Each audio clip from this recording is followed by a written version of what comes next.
ಕರ್ನಾಟಕ ಸರ್ಕಾರದ ಕನ್ನಡ ಮತ್ತು ಸಂಸ್ಕೃತಿ ಇಲಾಖೆಯ ಸಹಯೋಗದಲ್ಲಿ ಓರಿಯೆಂಟಲ್ ಫೌಂಡೇಶನ್ ವತಿಯಿಂದ ನೀಡಲಾಗುವ ಪ್ರತಿಷ್ಠಿತ ಮಾನವರತ್ನ ರಾಜ್ಯ ಪ್ರಶಸ್ತಿ ಸಮಾರಂಭವು ಬೆಂಗಳೂರಿನ ಚಾಮರಾಜಪೇಟೆಯ ಕನ್ನಡ ಸಾಹಿತ್ಯ ಪರಿಷತ್ತಿನಲ್ಲಿ ಯಶಸ್ವಿಯಾಗಿ ಜರುಗಿತು.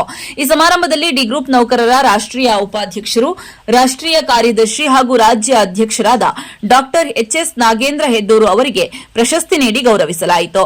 ಹೊರ ರಾಜ್ಯಗಳಲ್ಲೂ ಕನ್ನಡ ಭಾಷೆ ಬಳಸಿ ಮೆರೆದ ಅವರ ಭಾಷಾಭಿಮಾನ, 8ನೇ ವೇತನ ಆಯೋಗದ ಜಾರಿ ಸೇರಿದಂತೆ ಡಿ ಗ್ರೂಪ್ ನೌಕರರ 11 ಬೇಡಿಕೆಗಳ ಈಡೇರಿಕೆ ಹಾಗೂ ದಿನಗೂಲಿ ಹೊರಗುತ್ತಿಗೆ ನೌಕರರು, ಆಶಾ ಕಾರ್ಯಕರ್ತೆಯರು ಮತ್ತು ಗ್ರಾಮ ಸಹಾಯಕರ ಹಕ್ಕುಗಳಿಗಾಗಿ ಅವರು ನಡೆಸಿದ ನಿರಂತರ ಹೋರಾಟವನ್ನು ಗುರುತಿಸಿ ಈ ಗೌರವ ಸಮರ್ಪಿಸಲಾಯಿತು. ಇದೇ ವೇದಿಕೆಯಲ್ಲಿ ತೀರ್ಥಹಳ್ಳಿ ತಾಲೂಕಿನ ಪ್ರಮುಖರಾದ ಸರೋಜಮ್ಮ ಕೋಂ, ಎಚ್ಎಸ್ ಸೋಮಯ್ಯಗೌಡ ಹೆದ್ದೂರು ಅವರ ನಿಸ್ವಾರ್ಥ ಸಮಾಜ ಸೇವೆಯನ್ನು ಶ್ಲಾಘಿಸಿ ಅವರಿಗೂ ಮಾನವರತ್ನ ರಾಜ್ಯ ಪ್ರಶಸ್ತಿ ನೀಡಿ ಸನ್ಮಾನಿಸಲಾಯಿತು. ಒಂದು ಸಣ್ಣ ಬ್ರೇಕ್ ನಂತರ ಶಿವಮೊಗ್ಗ ನ್ಯೂಸ್ ಬ್ಯೂರೋನಲ್ಲಿ ಸುದ್ದಿಗಳು ಮುಂದುವರಿಯಲಿವೆ.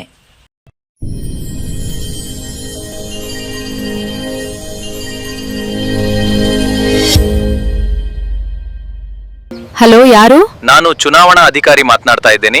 ಮತದಾರರ SIR ಮಾಡಲಾಗ್ತಿದೆ. ಅದಕ್ಕಾಗಿ ನಿಮ್ಮ ಆಧಾರ್ ಕಾರ್ಡ್ ನಂಬರ್ ಮತ್ತು OTP ಬೇಕು. ಆಯ್ತು ಸರ್, ಕೊಡ್ತೀನಿ. ಹಾಗೆ ನಿಮ್ ವಾಟ್ಸ್ಆಪ್ ಚೆಕ್ ಮಾಡಿ. SIR ಫಾರಂ ಲಿಂಕ್ ಕಳಿಸಿದ್ದೀನಿ. ಇನ್ಸ್ಟಾಲ್ ಮಾಡಿದ ನಂತರ PAN card, bank passbook photo upload ಮಾಡಿ. ಅಮ್ಮ ತಡೀರಿ, ಇದು ಮೋಸ. ಫೋನ್ನಲ್ಲಿ OTP ಹೇಳ್ಬೇಡಿ. ಚುನಾವಣಾ ಅಧಿಕಾರಿ ಯಾವತ್ತೂ ಅಕೌಂಟ್ ನಂಬರ್ ಕೇಳೋಲ್ಲ, ಅಪ್ಲಿಕೇಶನ್ ಇನ್ಸ್ಟಾಲ್ ಮಾಡಲ್ಲ ಹೇಳೋಲ್ಲ. SIR ಹೆಸರಿನಲ್ಲಿ OTP ಕೇಳಿದ್ರೆ ಹೇಳ್ಬೇಡಿ. ಇದು ಸೈಬರ್ ವಂಚನೆ ಆಗಿರುತ್ತೆ. ಈ ರೀತಿ ಫೋನ್ ಬಂದ್ರೆ ಕೂಡಲೇ ಪೊಲೀಸ್ ಠಾಣೆ ಅಥವಾ ಸೈಬರ್ ಸಹಾಯವಾಣಿಗೆ ಕರೆ ಮಾಡಿ ದೂರು ನೀಡಿ.